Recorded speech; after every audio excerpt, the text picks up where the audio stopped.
The Karnataka elections is a complete victory for the Congress and a total rout of the BJP. The common man is fed up of the BJP, and we have seen that. The common man has been virtually chasing BJP candidates out of the villages, out of their houses. The divisive politics has no place pan-India.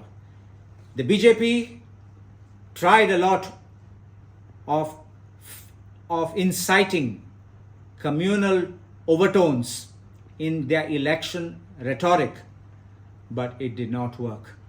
They have to know that India is secular, that India will remain secular, and that is the spirit and essence of India, even prior to the independence of India. And that is the spirit and beauty of our India. It has proved that communal politics, there is no place for such kind of things in our country.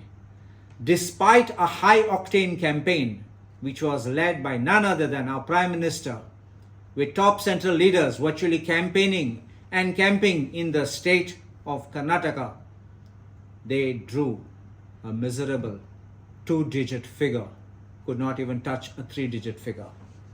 Crores of rupees was spent on publicity, road shows, and I can be sure there could have even been offers, gifts, as we saw in certain videos, temptations, bribes to the voters.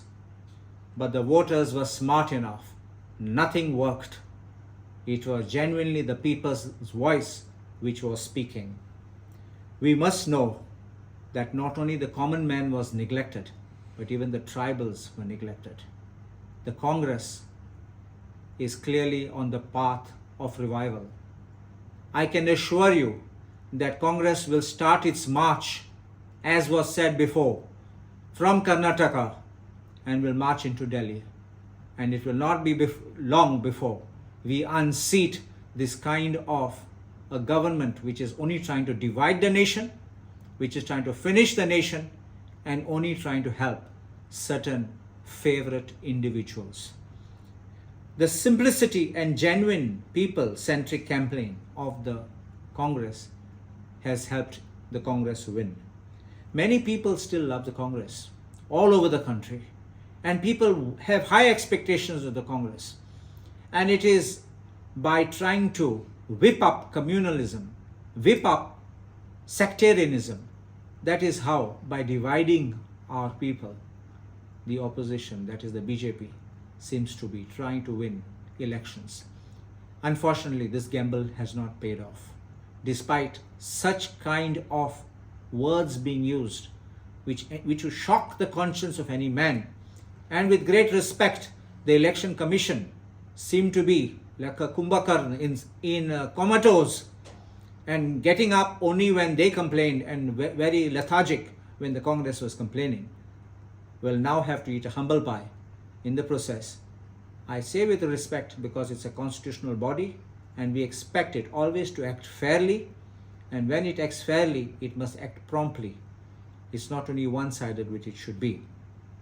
Credit goes to our Congress President, Shri Mallikarjun Kharge, our tall leaders, Madam Sonia Gandhi, Shri Rahul Gandhi, who led the Bharat Jodo Yatra. And if you remember, after I had attended the Bharat Jodo Yatra in Rajasthan, I had made a statement that he is uniting the nation whilst the BJP is busy dividing the nation.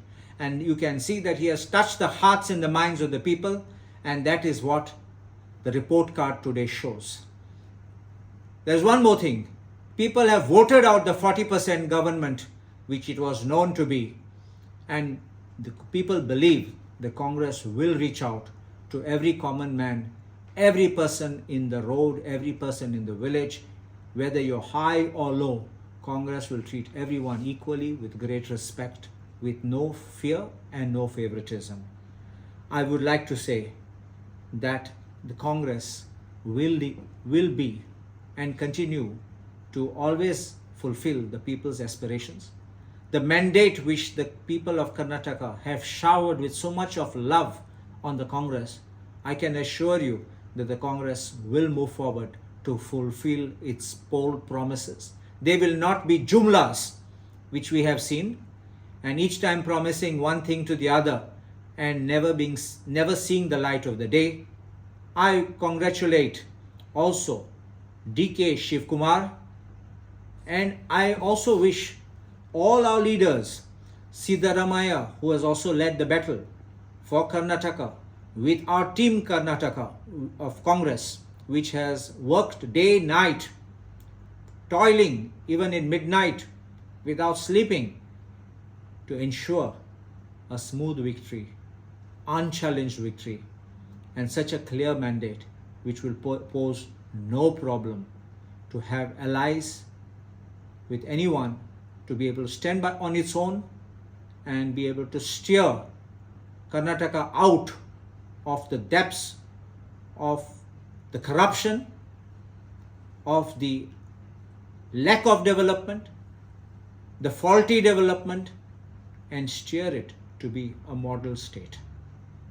I wish everyone in Karnataka all the best, and I thank each and everyone for having reposed faith in Congress.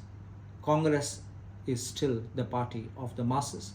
Congress is a party which will never die, and Congress is the beacon of hope for whether the old, the young, the middle-aged, man or woman, or anyone you come, Congress will be the hope for India.